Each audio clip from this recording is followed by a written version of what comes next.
everyone, and welcome back to my channel. For today's video, I want to go over the different types of label makers, how you can use them, what they're best to use for, just kind of tips on them, and I want to show you the differences between them. And so I want to go ahead and get started with this video. So let's go ahead and get started. I'm Sabra, cleaner, organizer, and interior decorator. Ever since I was little, I had a passion for making things clean, pretty, and simple. I want to help you no longer feel embarrassed or ashamed, but rather love and know your home. I want to help by motivating you, encouraging you, and sharing tips and tricks to create the home of your dreams. Okay guys, so the first thing I want to talk about are the different types of label makers. If I keep looking over here, I have a list of things that I want to mention in the video, so I apologize for that. But I do want to talk about the different types of label makers, why each of them are different, what they do. Because if you're not familiar with, label makers or labeling things, you might think there's just like one label for everything, and one label maker works for everything. So I want to go ahead and try to break that down for you. I'm going to mention 3 today. And then I also want to talk about when to use each one. And I'm going to give you examples on when I do so. All right, guys. So the first one is the main standard one that I feel like most people already have. You can find it at almost any grocery store or Walmart, very normal places. So that one is this one right here. And it is the Dymo label maker. So there are a few different formats of this one. I have this one. There's also one with a normal keypad, letter pad. And that one is really great for thin labels. If you want something just super simple, normally it is a black on white or clear. You just buy the different types of paper that you want. So for example, this one is the white paper. You can buy clear paper. You can buy different colors. There's different metallics, that kind of thing. But it does just do black writing on whatever color paper you do. So it does have a few fun little features on here, some symbols, things like that. But whenever you print these out, they are very thin, and these are just a very simple, standard label. All right, the next one I want to talk about is this Brother one. Now, I love using this one for a lot of my projects that I am labeling.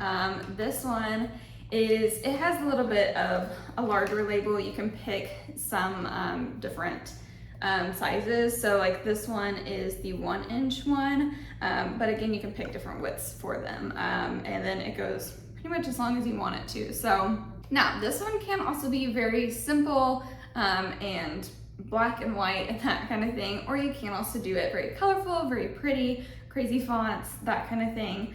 This one, it is kind of harder to find the supplies. So again, like I said, with the first one with the Dymo, you can get these almost anywhere. So if you need more paper, it's really easy to find that. With the Brother, it's a bit harder to find it, but if you just pick up a few of these, they last a long time. But again, that's just something to kind of mention with this one. And this one is nice because it actually connects to your phone. So you create the label on an app on your phone, and then you just hit print and it'll print it out for you. So, and it cuts it, so it's ready to go. All right, and then the last label maker I want to talk about is the Cricut. Now, I don't have it right here, but it is upstairs in my craft room. It is always right in there, ready to get set up. And that one is a lot more expensive, a lot more complicated, complex. It does way more than just labels. But that one you can do, so again, it's kind of a lot longer of a process than either of these other 2 would be. But that one also connects to your phone or computer. For that one, I recommend going to your computer. I feel like that one is easier, doing Cricut design space on your computer rather than on your phone. And then you can do any label, any size. And then there's also background, no background. You can do any color you want based on the different vinyls. So there are just endless numbers of options. You can make exactly what you want with the Cricut. Okay, so now I kind of want to let you guys know when the best uses are for each of the label makers. So going back to the Dymo label maker, again, there is a very small, simple, easy label. So that one is best to be used on a shelf or in a closet, something very simple, small that you are trying to label. So for example, with those labels, I have done my craft room and labeled all of my drawers to know what each of the items are that are in each of the drawers. And then I've also used it in the utility closet on the shelves. So that way anyone that goes in there can know exactly what is in each of the baskets, or where each thing is supposed to go in the utility closet. So they're very simple, small. You can't, obviously they're there, you can see them, but they aren't like wow in your face, like here's where this is and that kind of thing. But I really like how simple it is. It doesn't need to be fancy. Again, just quick and simple. That's the best time to use one of the Dymo labels. Again, I just want to show you so that way you have an idea. That is the best time to use it if you just want something small, quick, easy, simple. Now, the best time to use the Brother, again, it's kind of like a medium size. It can be, you know, pretty, or it can be simple, whichever you kind of prefer. I normally use this one in my like pantry, in my kitchen, in my fridge. I have all of the labels there with that one. I used it for my spices and everything. That one is great for, again, labeling the kitchen and pantry and those type of items, because you can make them, again, prettier, but they don't have to be huge or anything. And I kind of like the white space. So here's kind of an example of one that I used in the pantry to label the oats. So it is a larger label with just a white background, and then I did the larger black font, and I created all of this label on my phone as well, and then I just hit print. But I really love how that looks. I feel like it is big enough but simple and pretty, so I really like to use that label for pantry and stuff. Now, one more time, I do want to mention that this Brother label maker is still really quick and easy, but it looks a little bit better and more professional than just the standard Dymo.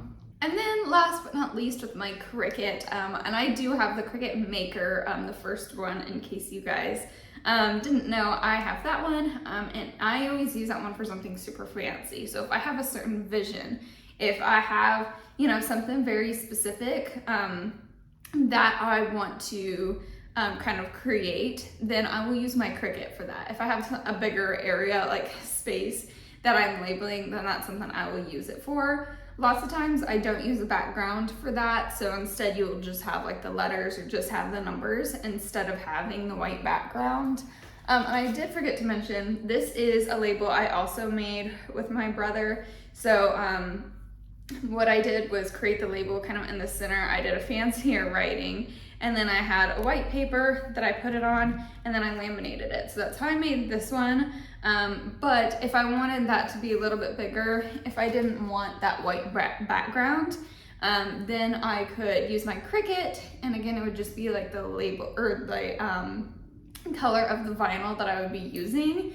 And that one, again, you can make any size, any font, really, that you want, and it can be something exactly like you visualized. So some examples where I used my Cricut would be for like my trash cans outside, you know, the big ones. I went ahead and labeled that with large numbers to put my address on there, and I wanted the font to actually match the font that was on the house that has my house numbers on it. So that way it looked the same and it looked all pretty. Obviously you do not have to do that, but those also needed to be really large letters so that way, or numbers, so that way you could see them. So that one I did use my Cricut for that. I also used it on some spray bottles that people see a lot whenever I am detailing cars. So we have a bunch of different spray bottles with all different types of chemicals and stuff in there, cleaners. So what we have is each one is labeled, and we had a very specific vision on how we wanted to do that and how we wanted those to look, which I know sounds crazy, but they turned out so good. And that was just another one of those that we had a vision and I wanted to recreate that, and the Cricut was what allowed me to do so. Whereas the other ones would have been smaller, more simple. Again, you wouldn't be able to read it as well and that kind of thing. So the Cricut is definitely something if you want something more fancy, if you have a vision, if you have something bigger, that kind of thing. It does take a lot more time. And I will say that it is still pretty quick, but it does take a lot more time. I normally have to set mine up, and then, you know, you have to get out your mat, you have to get out your vinyl, your computer, create the design, turn it on, get it going. And then you also normally use transfer tape. So there is a lot more to it if you are using a Cricut. However, it can make really pretty fancy things on there, if that makes sense. So anyways, that is it for today's video. I hope this helped you guys to kind of know what labels or label makers that you need for each of the items in your home. And I really appreciate you guys watching, and I hope you guys enjoyed. If you guys did, don't forget to give it a thumbs up and hit that subscribe button down below if you have not already. It'd be great to have you, and yeah, I will see you guys in the next one. Bye guys.